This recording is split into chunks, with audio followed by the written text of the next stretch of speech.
Dear viewers across the world, most welcome to my channel NAGA World Conflict Zones English version. America.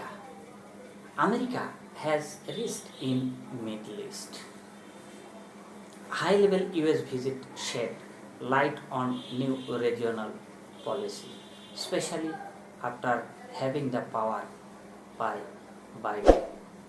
A senior US delegation has visited the Middle East last month, almost 4 months since Joe Biden was sworn in as president. This is the first high-level diplomatic contact between the US administrations and regional officials.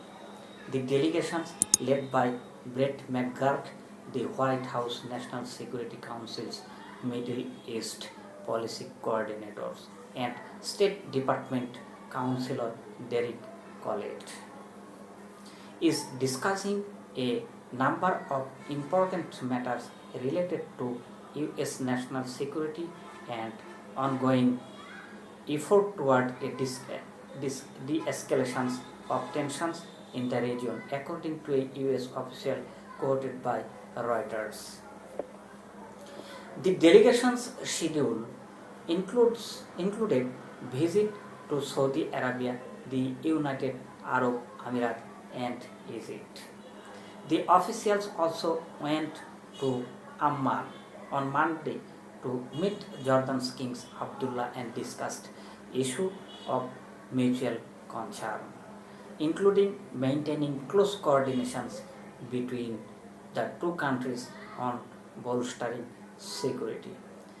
The Jordanian king reiterated the need to step up efforts to relaunch Palestine-Israel negotiations in order to reach a just and comprehensive peace on the basis of the stated solutions. Although Washington supports that path, it is unlikely to launch new initiatives or pressure Israel to make concession. For now, resuming aid to the Palestinians and United Nations rehabilitation work agency seems to be the only goodwill gestures to US is willing to make.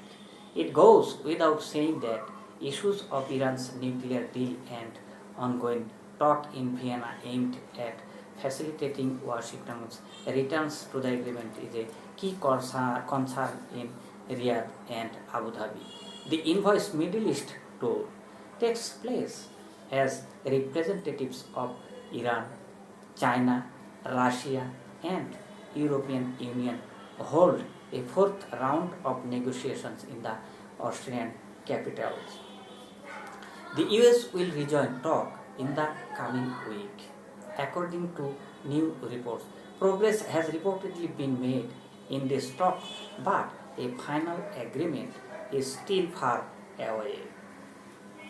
The visit also comes in the wake of talk held between US officials and a high-level Israeli security delegation that was in Washington.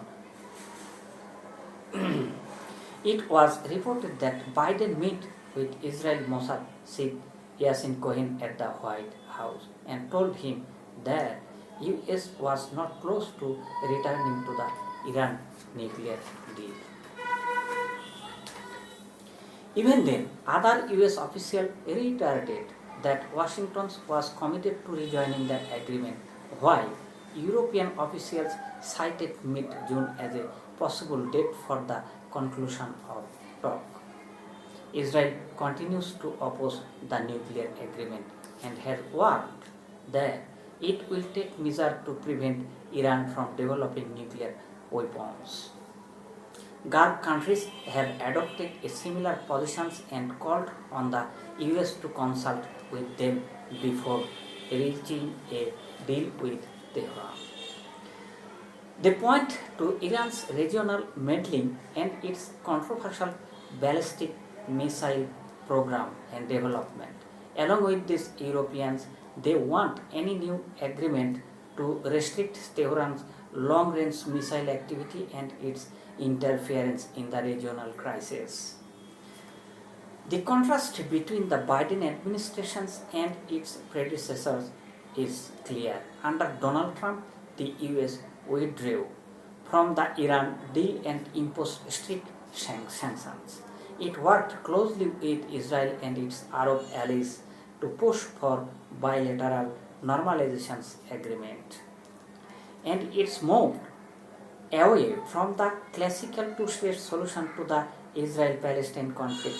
The Biden foreign policy team has, however, reiterated its backing for the two-state solution and recommitted to joining the Iran nuclear agreement anyway. Biden has appointed a special representative to Yemen and supported Saudi efforts to find a peaceful solution to end that conflict. The Yemen issue was a key feature in the talk when US delegations visited Riyadh. A key arms deal involving the sale of US F-35 fighter jet to the United Arab Emirates was at the center of the talk in Abu Dhabi. For Egypt, the US is listening to Cairo's complaint about the conflict with Addis Ababa over the stealth talk concerning the Grand Ethiopian Renaissance Dam and possibility of military confrontations. Other issues include the crisis in neighbor Libya and terrorism. Despite all this, analysts believe that Washington's top priority in the region will be to revive the Iran nuclear deal. Beyond that, the Biden administration's regional policy will be to prevent the possibility of an Israel-Iran military face-off while maintaining the status quo in other hotspots.